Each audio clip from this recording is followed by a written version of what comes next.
How we doing, everybody? It's Wardy here. It's April 30th, 2025, and we have a jam-packed Big Mets update segment to get into because, folks, it looks like Steve Cohen may have, in fact, a dream become a reality, not only for himself, but for a lot of us fans, and that is potentially purchasing SNY in its entirety. We have some huge news to get into on the SNY front that we're going to kickstart today's show with, as well as what is happening with the Mets and AJ Minter. The veteran southpaw looks like his season may already come to a premature end. So how are the Mets expected to combat this should they lose their quality lefty? Well, Brooks Raley is looking ready to go and is going to return this Mets team sooner than what we initially expected after just inking his deal official with the Mets over the past 24 hours. From there, we're also going to get into a key interview with special guest Samantha Croston, who does a fantastic job covering Syracuse sports there as a sports director. She's going to share her thoughts on Brandon Waddell. What is there to know from him specifically entering today's matchup against the Diamondbacks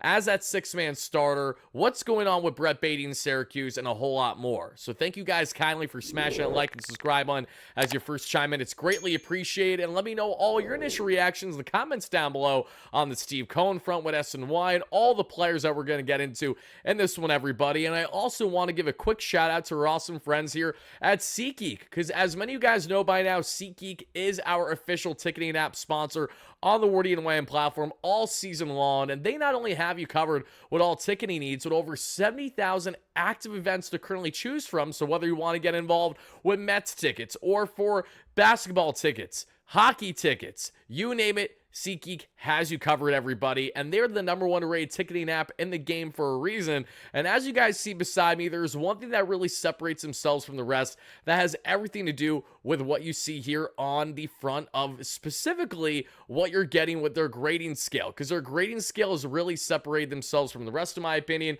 They have a scale 1 to 10 along with a color coordination scale that you'll see from red to green. And I'm currently looking at Mets tickets as well here for their series against the Diamondbacks for tonight's game. And as you guys can see, we have tickets currently now at 26 per with a rating out of 10 at 10 and a grading scale in green. That means these are the best bang for your buck versus, say, having a ticket grade scale more in the red and 1 through 5, which means you should probably deviate away from it and focus on purchasing tickets elsewhere there still in the SeatGeek gap. So whether it's for the New York Mets with them riding high at Citi Field, currently 13-1 at the time of recording this video at home this season. I've been to a couple games already. It's nothing short of electric. It feels like a playoff atmosphere, and we're still just in the month of April. So, folks, what are you waiting for? Check out our awesome friends at SeatGeek by using our unique promo code WARDY10, link down below in the description for you guys to check out. That way you get 10% off your next ticketing purchase, whether it's for Mets tickets or whatever you find yourself have interest in.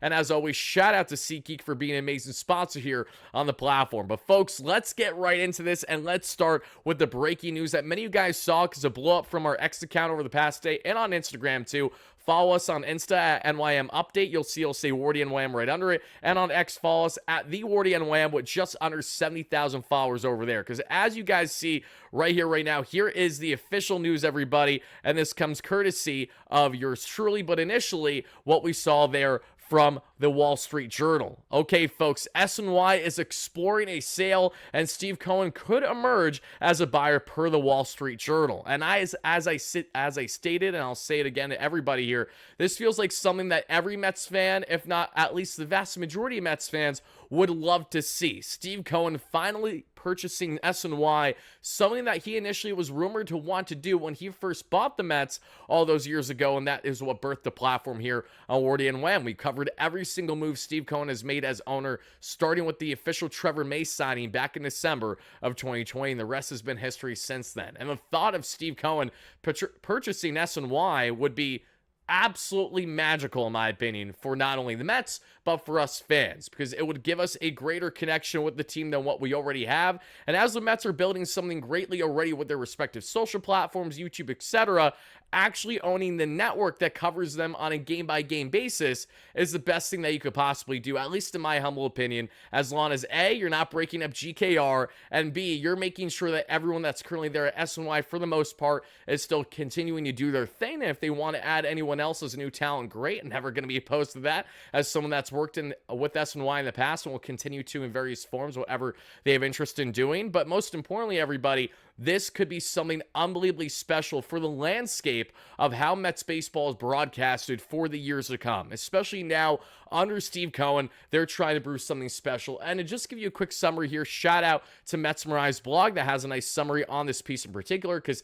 the Wall Street Journal does have a paywall with their piece. But as it states here, everybody, SNY, the broadcast of the Mets, is exploring potential deals, including an outright sale, according to Lauren Thomas of the Wall Street Journal. And we saw that Steve Cohen could emerge as a buyer. The Wall Street Journal reported that the network, that obviously has been owned by the Wilpon and Katz families, has, and I quote, hired bankers at Moelis to conduct a process to find new financial backers. The process is expected to generate interest from other regional sports networks and private equity firms. According to the newspaper, Cohen, the Wall Street Journal reported, would also likely be interested in, which shouldn't be surprising knowing Cohen's pre-interest they had in purchasing this. And Cohen bought the Mets back in 2020 in a deal that valued the team at $2.5 billion, which at the time was the most ever paid for a North American professional sports franchise. The Wilpons and Katz kept the network, which is majority owned by the Sterling Equities, an investment firm run by the families. Charter Communications and Comcast are part owners. SNY has an, and I quote, exclusive long-term rights partnership with the Mets that lasts through 2035, sources told Wall Street Journal. The deal would be intended to, and I quote, help position SNY for the future and capitalize on a promising first-place Mets season. The Wall Street Journal reported many consumers have been cutting cable and favor streaming services in recent years. That's 100% true. Now, my biggest takeaway from this right away is the fact that the Mets are still under an exclusive long-term deal with SNY for the next decade. So this is not one of the moves that Steve Cohen would find himself doing solely because of the fact that, the contract is about to be up and they got to go try to connect and get the rights now. That's not the case. We know that for the next decade, SNY will be covering the New York Mets at minimum. Now, if you add Steve Cohen in the fold here, this is where things get all the more fascinating, because we know that Cohen has been trying to build his own network to a degree through the Mets themselves. That's why that they have been pumping out a lot more content on their YouTube channel, their socials, etc. This is pretty much what they're trying to do with what they have control in, knowing that they don't have any majority ownership in SNY at this current point in time. And I don't have any ill will or slight with my friends there at SNY. I've been very grateful to have worked with them in the past. I'm sure we'll continue to, and various forms of content for each and every one of you, all you Mets fans out there. But how SNY has been portraying their content too may be coming to, I shouldn't say a drastic change, but naturally could be a gradual change should Cohen come in and own this, find himself a majority ownership. Now, as we say that, it's not a guarantee that'll happen. It very well could be bought by someone else not named Steve Cohen, but you'd have to think that if Steve truly does have the interest here to buy SNY, that he's going to do it his way, and he's going to do it in the way that is best for him and the Mets' future going forward. So Mets fans, all I'm telling you is to buckle up and get ready. The same way that Yes is the #1 network there for the Yankees, and they are pretty much are intertwined in various ways, is a way that not only Mets and SNY would be further intertwined, but that could also open the door potentially to having SNY be a predominantly ran Mets account there, a Mets station where you're getting little to no coverage of the Yankees if they really split things up. Because let's face it, Yes Network is not covering the Mets. When they do, it's few and far in between, right? You're there for Yankee coverage. The same way you go to SNY, the average individual is there, in my opinion at least, for Mets coverage. So why not lean into more of that niche, which is so great with a growing fan base at the very moment of us talking right now. People are hopping on the bandwagon more than ever in recent history regarding the Mets, and that's all thanks to Steve Cohen, David Stearns, and Carlos Mendoza, and all the players, obviously, just to name a few there. So there are a lot of things cooking in Mets land, and I would love to hear from you guys in the comments down below. How would you feel if Steve Cohen does, in fact, find himself emerging as a top suitor for SNY services to buy the station outright majority role? If you guys are in favor of it or if you're against it, let me hear it all in the comments down below, and thank you so much for doing exactly that, because we have other Mets news that we have to get into in this one, everybody. It's not just what's going on with Steve Cohen potentially being the future owner of SNY Studios entirely, but it also has to do with the not so good news on the Mets front that we saw this past day. AJ Minter, as it was reaffirmed from Carlos Mendoza, is facing a potential season-ending injury with a season-ending surgery to that lat strain. Now, initially, we thought that this was a different injury than the lat. We come to find out it is a lat, And AJ Minter wasn't an arm's length this past night in the Mets' 8-3 victory in game 1 of a 3-game set against the Diamondbacks. Since then, it has pretty much been, okay, Minter's either going to need season-ending injury or he's going to get a second, third opinion and try to leg this out in what will be a long and grueling rehab process where we're not going to have him back anytime soon. And speaking of rehab, that's where Brooks Raley comes into play because he's officially been announced on a 1-year signing with a second-year team option. But the most notable thing to Brooks Raley is that he's placed on the official 15-day injured list. 15-day, not 60-day, 15-day. What does that mean, everybody? Brooks Raley, barring setbacks, knocking on wood right now, is going to return to this Mets team well before the end of the season. Like, so much sooner that as we get into this latest piece here from Anthony Como here that initially dropped this past day, Brooks Raley is a Met again and progressing rather nicely from Tommy John surgery, everybody. When we take a look into this specific article, it states the following information that's notable. Let's break it down each together, everybody, when looking at Raley. So now, roughly 11 months removed from surgery, Raley has officially been throwing regular bullpen sessions, and he will continue his progression in Florida and will be facing live hitters in the next couple weeks, according to Carlos Mendoza. So just to set up the timeline, everybody, if Brooks Raley has been officially throwing consistent bullpens, the way that's reaffirmed here, and if he's set to begin rehab in 2 weeks, that means that his rehab assignment will likely begin there in Port St. Lucie, if not higher, 2 weeks from now, so right around middle of the pack in May, which will then set up Brooks Raley to return this Mets bullpen by pretty much the beginning of June. That is what we're looking at, everybody. So again, barring setbacks and how fast it takes Raley to face live batters there, first in the complex league there in DSL, and then going on to actually be in Port St. Lucie with the St. Lucie Mets for low A, then moving all the way up from there in rehab. Brooks Raley, who was nails for the Mets, 36-year-old reliever. They are going into his age 37 season, I believe, as of this season. He was nails for us in 2023. And in case you guys don't remember just how good Brooks Raley is, let me enlighten you, because Raley was honestly one of the best reliever options in recent history for the Mets when looking at lefty options. They went from Aaron Loop to then eventually Brooks Raley after 2022. I'm trying to think who our lefty option even was in 2022. It was nothing special, I'm sure. But in 2023, Brooks Raley came to play, and he was nails. And Raley in 2024, leading up to his Tommy John surgery, didn't allow an earned run in his first 8 games of the year there. A 3.15 expected ERA, but Raley,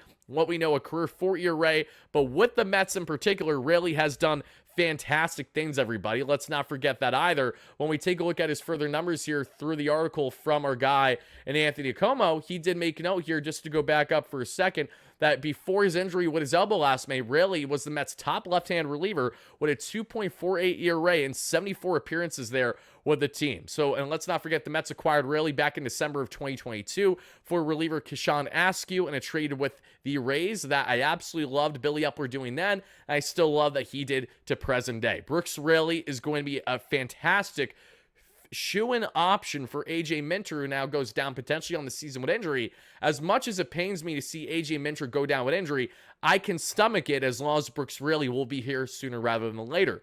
But in the meantime, the Mets are going to probably have a rock-solid month, if not longer, without a reliable setup man in AJ Minter. So how do the Mets combat that immediately?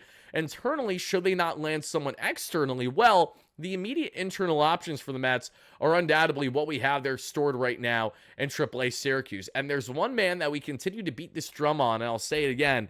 It's Danil Nunez. I mean, what else does Danil Nunez need to do to get the call? Because he's healthy, he's ready. I know the walk rate has not been great in AAA, but I also don't care too much because it's in AAA. Justin Hageman's batting practice in AAA, but when the Mets call upon him, he's pitching solid innings for the Mets in his MLB debut there against the Minneapolis, Minnesota Twins. So anything can happen at the major league level. Nunez has all the stuff and all the capability to slot in seamlessly in that reliever role while Minter's out with injury right now for the time being. And then once Raley does return, say in the month of June, then you can reevaluate and see what makes most sense there. Because at that point, that could be a situation where Danny Young's on the outside looking in, because maybe the Mets don't want 2 lefty options, especially when Raley is, say, looking fantastic and Young not so much. They could go to someone that has options in Huascar Brosby, Max Kranick, but you really don't want those guys going anywhere at the time of recording this video, at least, because they've been nails to start the season, and you want them on the roster. Either way, it's a good problem for the Mets to have should Nunez get called up relatively soon. And just to give you guys some context, I wouldn't be shocked if Nunez is up before the end of the week if they're going to actually have him be the corresponding move for Brendan Waddell, who gets the Wednesday start against the Arizona Diamondbacks. And Waddell will be a one and done, obviously. So then you're going to want a reliever that could actually stay put on the roster. So unless they consider a guy Enhances Cabrera, Anthony Ghost, to a lesser degree, Tyler Zuber, they've already considered Kevin Herget, who is solid for the Mets over this past night in their 8-3 victory. The New Jersey native, he looks solid. They have a plethora of options. Rico Garcia too, even though he hasn't looked great in AAA so far this year, but he's an option. They have an abundance of guys to choose from in AAA Syracuse. I think Nunez still leads the way. So as long as the next corresponding move isn't anything drastic, but rather a guy they expect to be on the roster here for more than 24 to 48 hours, don't be surprised if Nunez falls in that category within the next day or two. But folks, going on now from talking about the Mets bullpen, and I really do hope that Minter's season doesn't come to a premature end, because I was so excited to see what he could do out of this bullpen this year. But it's the ebbs and flows of 162. Nothing's going to be perfect. Just when you think everything is, things are naturally going to fall apart. But how do you rebound from that adversity is the biggest test that we're going to see with this Mets team. And I look forward to seeing how they combat it and hopefully prevail throughout the course of the season. But folks, final thing I have for you before we get into our special guest here in today's coverage, and that is a quick recap of what happened in the minor leagues this past day for the Mets. Let's start in Port St. Lucie as they lost 3-1. And offensively, there's one key standout, and that's Colin Houck, who had an RBI and won 1 for 4, splitting time at both third base and shortstop, batting under the Mendoza line for Houck, who's a former first-round pick under the Billy Upper regime. Let's see if he can turn things up, because he did not look too great in his first year in pro ball last year. Ronnie Mauricio went 0 for 3 and another rehab game for the Mets in Port St. Lucie, but the most notable thing is not the 0 for 3 with a pair of strikeouts, but rather him playing a solid 5 innings at the shortstop position. That's the first time that Mauricio has played an infield position since he went down and tore, whether it was his ACL or whatever it was there that we saw a couple years ago in the Dominican Winter League after the 2021 season, heading into that offseason. So Mauricio continues his upward trend in his rehab. That's great. Got to keep him healthy and go from there. Then let's get on now to the Brooklyn Cyclones as they won their game 7-6 in this one. And the notables are Eli Serrano, the third in left field, had himself a day. His 5th double of the season, went 1 for 5 with a run scored, 3 RBIs, 232 average with an 819 OPS. Marco Vargas, who just got moved up, finally, that we saw the Brooklyn Cyclones from Port St. Lucie. He won 1 for 5 out short with 2 RBIs, 200 average, 533 OPS. Jacob Reimer, 1 for 4 that we saw there with 300 average, 921 OPS. But the big man, the big noticeable man that we saw in this lineup was Carson Bench, first-round pick a year ago by the Mets. 4 for 5 with not 1 but 2 doubles. He's got 5 on the year, 2 runs scored, a 292 average at 818 OPS. Won't be long before he's there with the Rumble Ponies. Mr. Ewing, who's moved up from St. Lucie as well, 1 for 5. There with that we saw with a pair of strikeouts. Jesus Baez had himself an RBI, which is nice because he's one of the hardest hitters in the Mets minor leagues. He just has not really hit too well this season, nor has Boston Barrow as he's trying to get adjusted there, who looked great last year that we saw with the St. Lucie Mets, and now gets moved up to the Cyclones this season.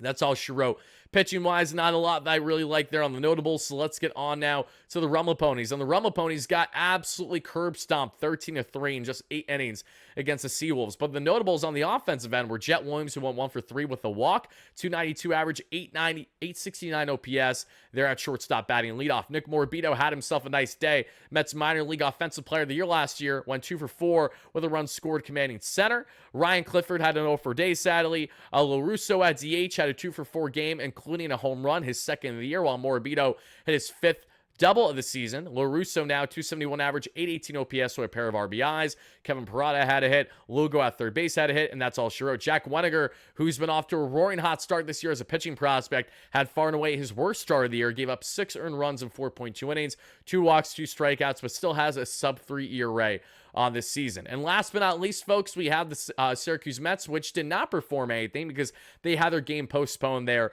for their game Tuesday there that we saw. So we'll talk more on the Syracuse Mets and all the other prospects in tomorrow's Big Mets Update segment. But now, folks, let's let it rip with our special key interview that we have with Samantha Croston.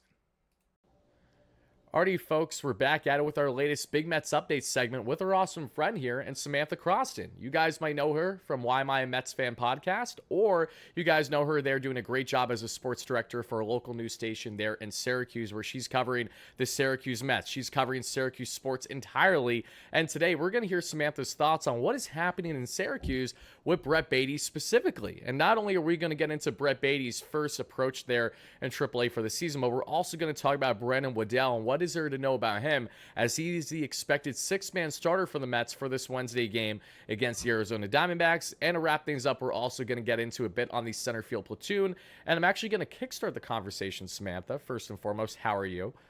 I'm doing great. Thanks as always for having me. Genuinely pumped up to be here. Lot to discuss, clearly. Lots to discuss. And let's start with a breaking news topic for us, but for the people watching this video the next day, you already know about it, and maybe we saw him pitch already. It's just a matter of if he performed well or not. And that's Kevin Herget. For those that don't know, the Mets have officially DFA'd Jose Urena after eating 3 innings for the Mets in their series finale, 19-5 victory over the Nationals. And Urena was great in the first inning. He gave up 5 runs in the second inning, and that was in the 8th, and then the 9th he was fine as well. But obviously, Urena came in as an innings eater, and he wasn't going to be on this roster long. Should he clear, he'll be back in AAA Syracuse, should he have the interest to go back to there. But in the case of Herget, a really fun story.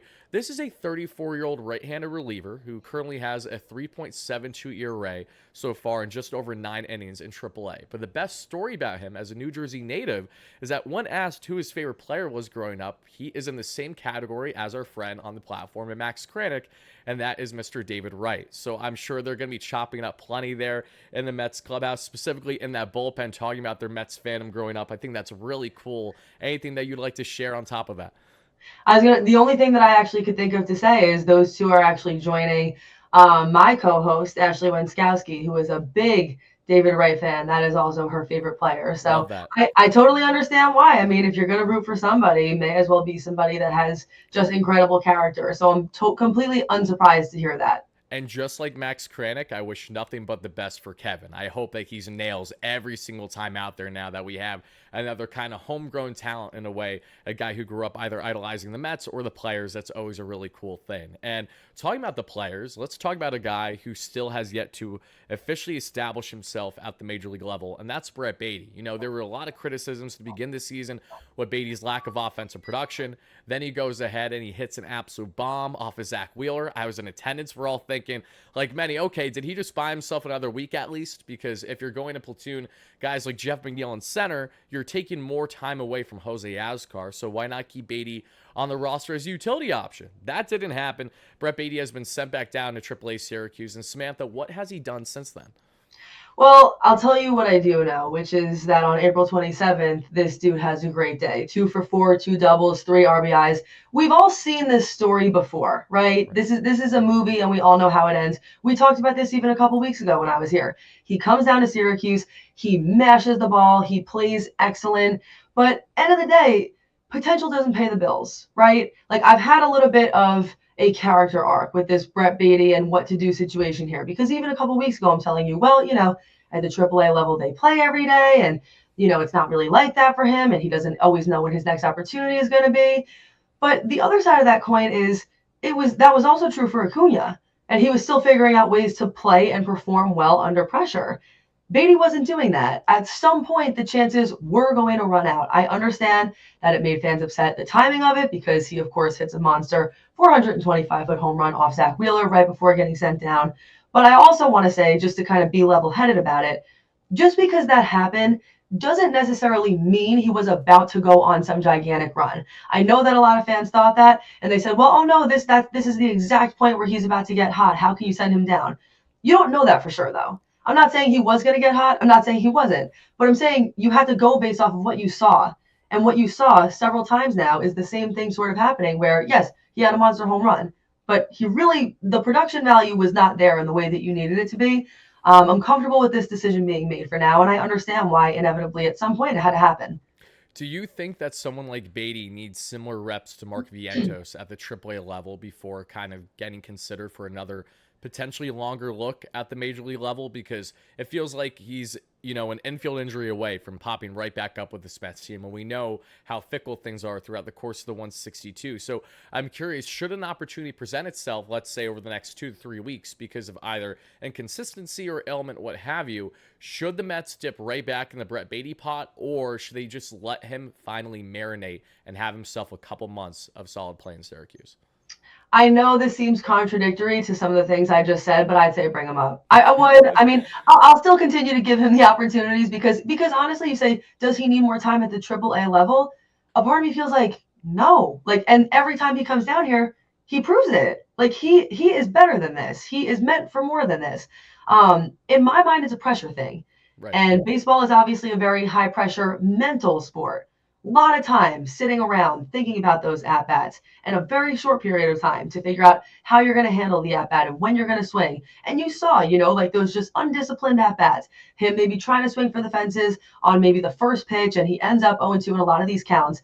But the only way to really overcome that and get through that is by continuing to play at the major league level. I think that's the way you break through it. And hopefully through those, reps, his mentality changes. He may run out of time. It may very well already be too late. But the only way that he's going to break through that mental challenge is by continuing to play at the major league level, in my opinion. I agree with that, because even though that the playing time can fluctuate, of course, when you have a loaded roster the way that the Mets do right now, look at what Baty has done with his sample sizes, specifically on the defensive end.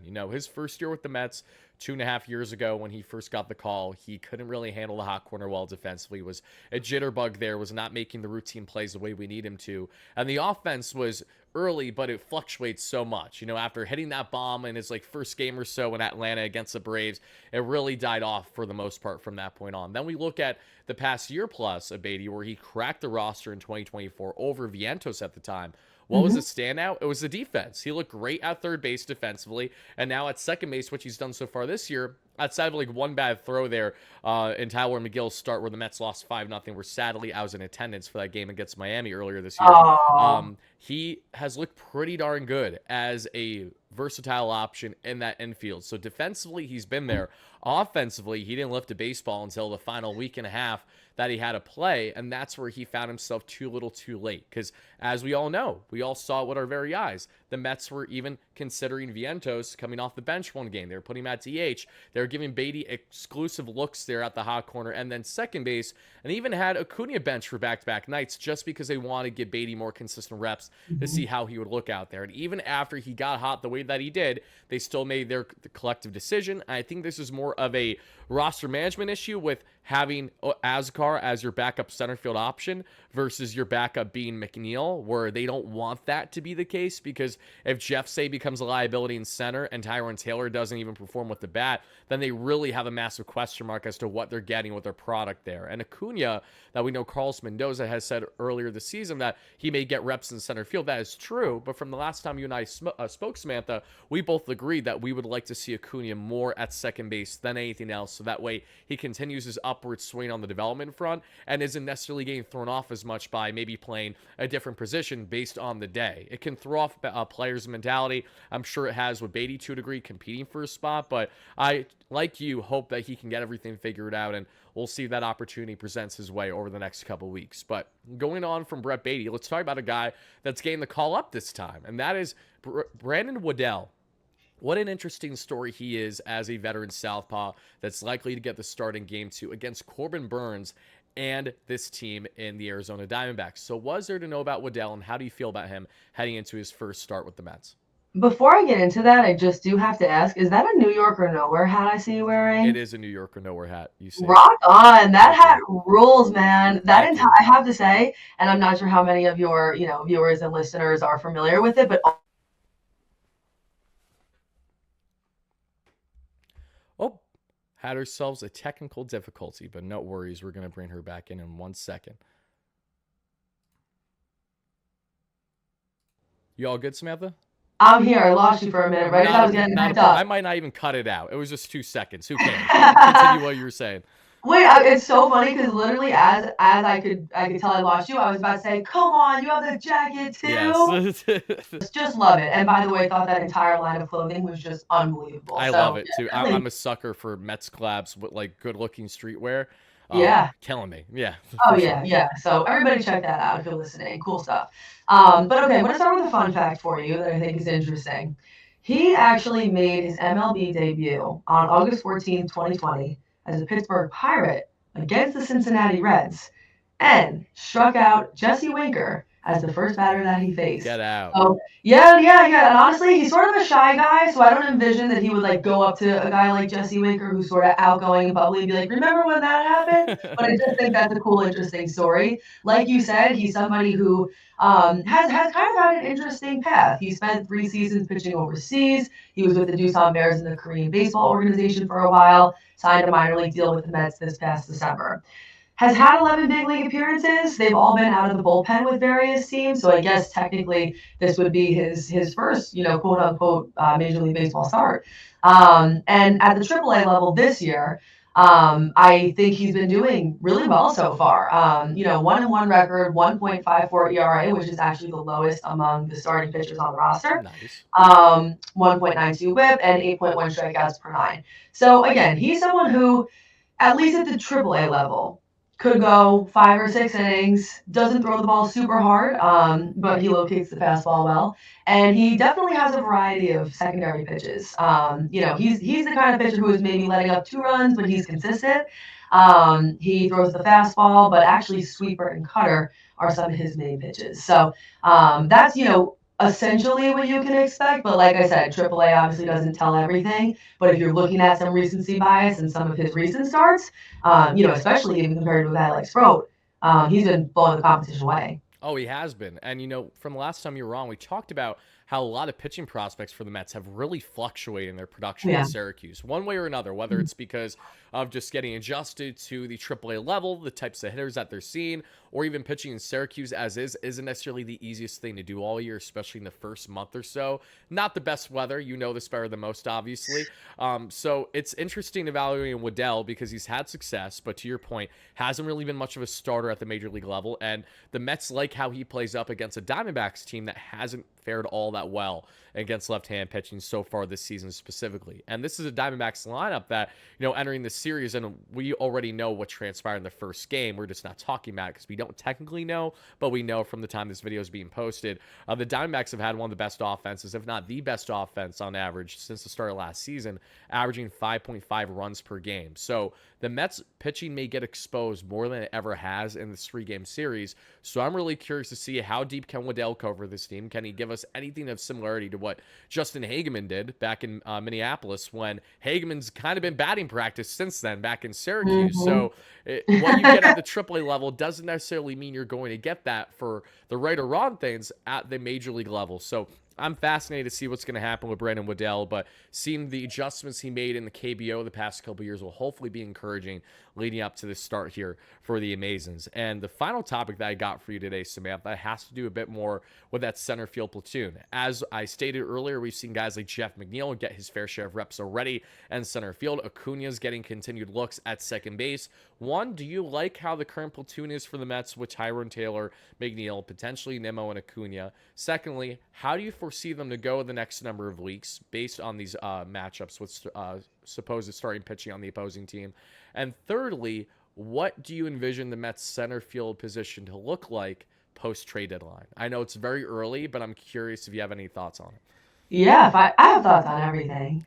No, fire me up. I think, listen, when it comes to Acuna, you were sort of mentioning it before, but I think Acuna in second base is peanut butter and jelly. We don't need to mess with a combination like that. Right. Great combinations are great combinations. And I think he's doing well there, and I think he's sort of meant to play there. So I'm totally fine with that. And to your point, if Baty is coming up and he's getting more reps, I actually didn't like Baty at second base at all. I thought he looked pretty awkward there and out of place. So if anything, I would more so like to see him getting reps at third base.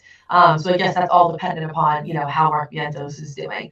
That being said, for the center field position, I am okay with Jeff McNeil being there at times, but I really don't want him there full time. I don't know whether you're going to consider this a curveball or not, but I'm a huge Tyrone Taylor stan.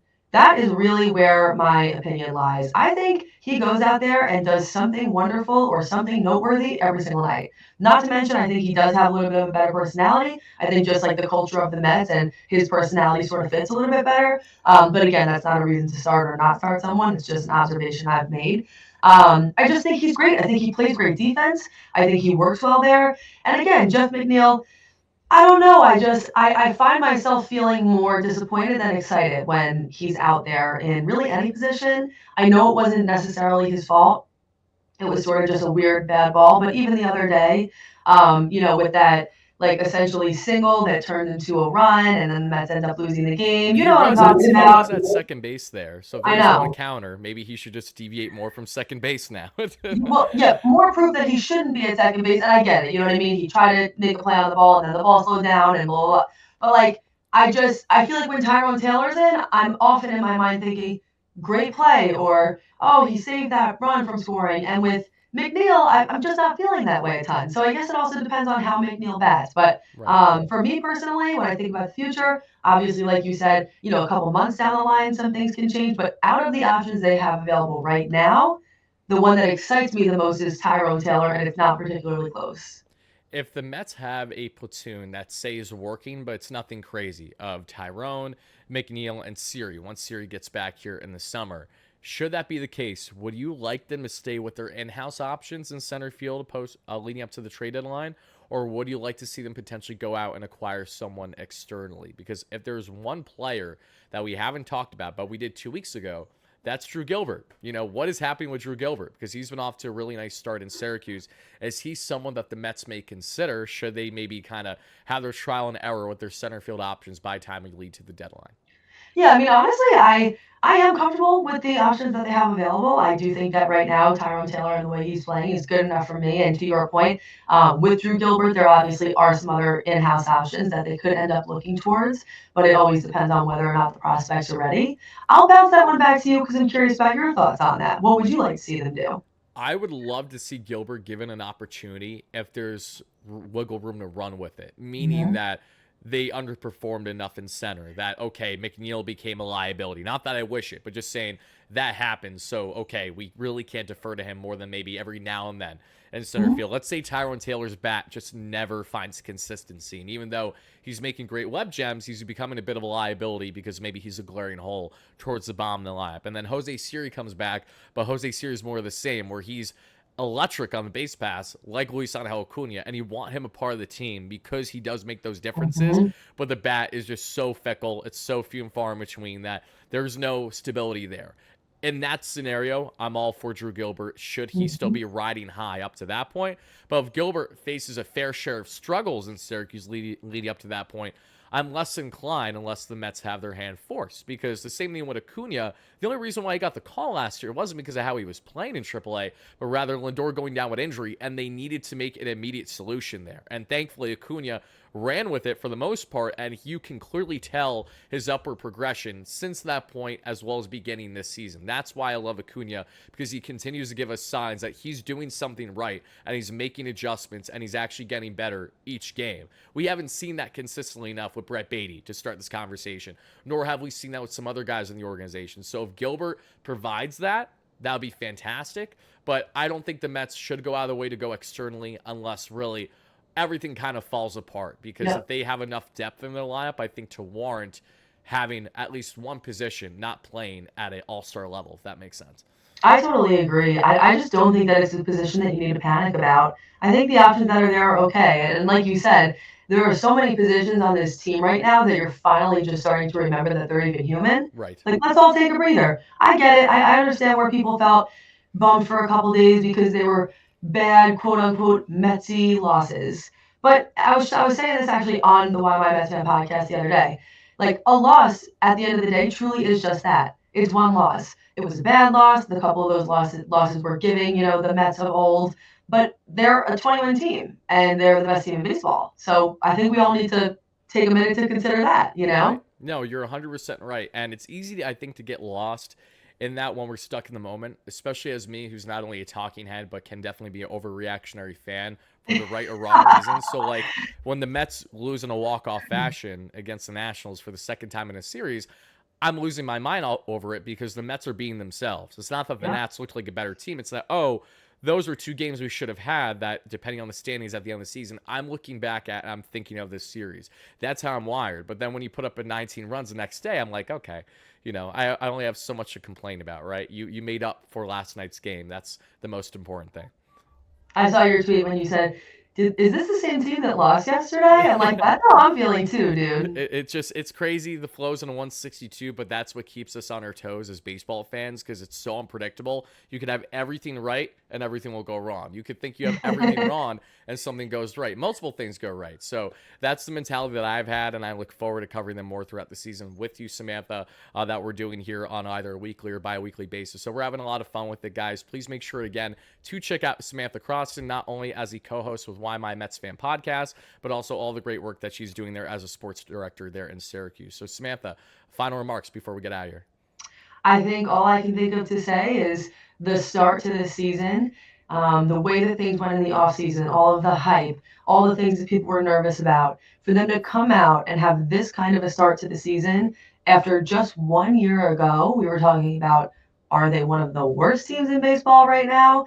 I think it shows you this is why I am a Mets fan, is because the potential is always there. I think Mets fans always knew that, and it's just a matter of the Mets actually acting on that potential. So far, there's not much more that, in my opinion, as a Mets fan, you could have asked for to start the year. That was great. That was no different than when you're watching a movie and they say the title of the movie midway through the movie and you're like, oh, they said it. That's why they named it that. There you go. Love that. All right, guys. That's Samantha Croston. This is Tyler Ward, a.k.a. Wardy, and we'll see you all in the next one. Let's go Mets, baby. Peace out.